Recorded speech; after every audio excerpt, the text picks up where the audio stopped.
नमस्कार. मी काशीनाथ गोरले. आज बरेच दिवस ऐकतोय की केरळ राज्यानं पदवीपर्यंतचं शिक्षण मोफत केलंय आणि आम्ही त्याचा उदो-उदो करतो आहोत. पण तो उदो-उदो करण्याचा अधिकार कोणाला? तुम्ही काय करताय? तुमच्या राज्यात, तुमच्या या कोकणात काय चाललंय? तुम्ही कधी सत्ताधाऱ्यांना प्रश्न विचारलाय? तुम्ही कधी शासनाकडे याचा न्याय मागितलाय? मग कशाला ओरड घालताय फुकटची? अहो, या सत्ताधाऱ्यांना फक्त या कोकणातलंच नव्हे तर महाराष्ट्रातल्या शाळा बंद करायच्या आहेत. इथल्या सर्वांना अशिक्षित करायचंय. इथल्या सर्वांना गुलाम बनवायचंय. आणि तुम्ही तर गुलाम आहातच. तुम्ही गुलाम कसे आहात ह्याचा एक विचार करा. निवडणुका आल्या की तुमची जोरदार धावपळ चालू होते आणि ती धावपळ असते फक्त स्वार्थासाठी. ही तुमची गुलामगिरी आहे. तुम्हाला गुलामीकडे नेण्याचा हा मार्ग आहे. तुम्ही स्वतःचा मेंदू मुळीच वापरत नाहीये. स्वतःच्या मेंदूचा वापर करून बघा. आपल्या या कोकणातल्या शाळांचा जर तुम्ही अभ्यास केला तर आणि 6 वर्षात कित्येक शाळा बंद पडणार आहेत.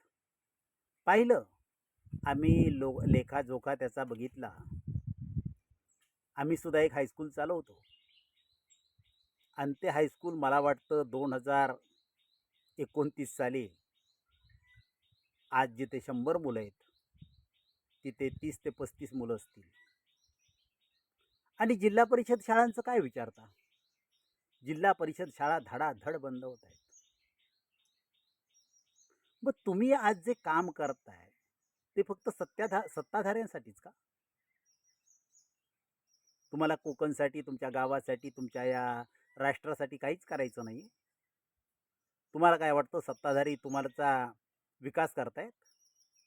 विकास तुमचा करत नाहीयेत. ते विकास करतायत फक्त एका संघटनेचा, तुमचा नव्हे. तुम्हाला फक्त हाताशी घेऊन, तुम्हाला दावणीला बांधून ते आपला विकास करून घेत आहेत.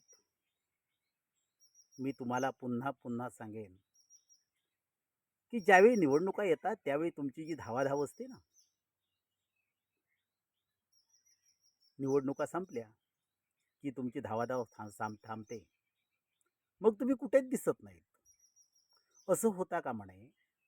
तुम्ही या कोकणसाठी, तुम्ही या तुमच्या गावासाठी, तुमच्या राष्ट्रासाठी, तुमच्या तालुक्यासाठी, तुमच्या जिल्ह्यासाठी तुम्ही झटलं पाहिजे. आणि तुम्ही ज्यांच्यासाठी काम करताना त्यांच्यासमोर ताठ मानेनं बोललं पाहिजे. तुम्ही ज्यावेळी सत्ताधाऱ्यांसमोर जाता, तुम्ही ज्यांच्यासाठी काम करता त्यांच्यासमोर जाता, त्यावेळी तुमच्या मानाखाली जातात. का खाली जातात? तुम्ही लाचार आहात. एक विचार करा, तुम्हाला जर काम करायचंच असेल, तुमचा विकास जर करायचाच असेल तर ताठ मानेनं त्यांना ठणकावून सांगितलं पाहिजे, आमच्या इथं असं झालं पाहिजे, हे झालं पाहिजे, ते झालं पाहिजे. तुमच्या तोंडून ते शब्द येत नाहीत.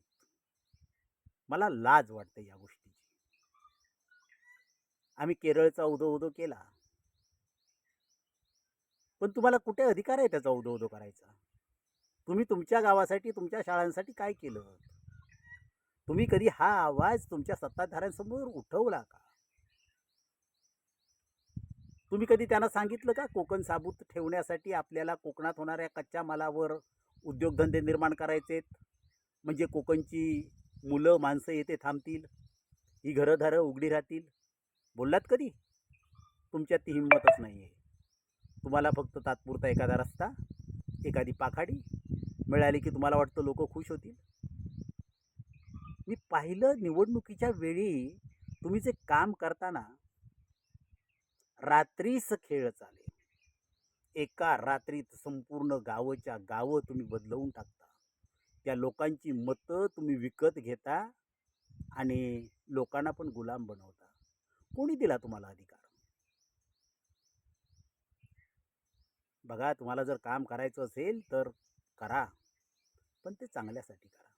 तुम्ही एकदा तुमच्या सत्ताधाऱ्यांसमोर, ज्यांच्यासाठी काम करता त्यांच्यासमोर आवाज उठवा आणि सांगा कोकणातल्या शाळा बंद पडत आहेत. कोकणात अशा प्रकारची शाळांसाठी प्रणाली वापरली पाहिजे.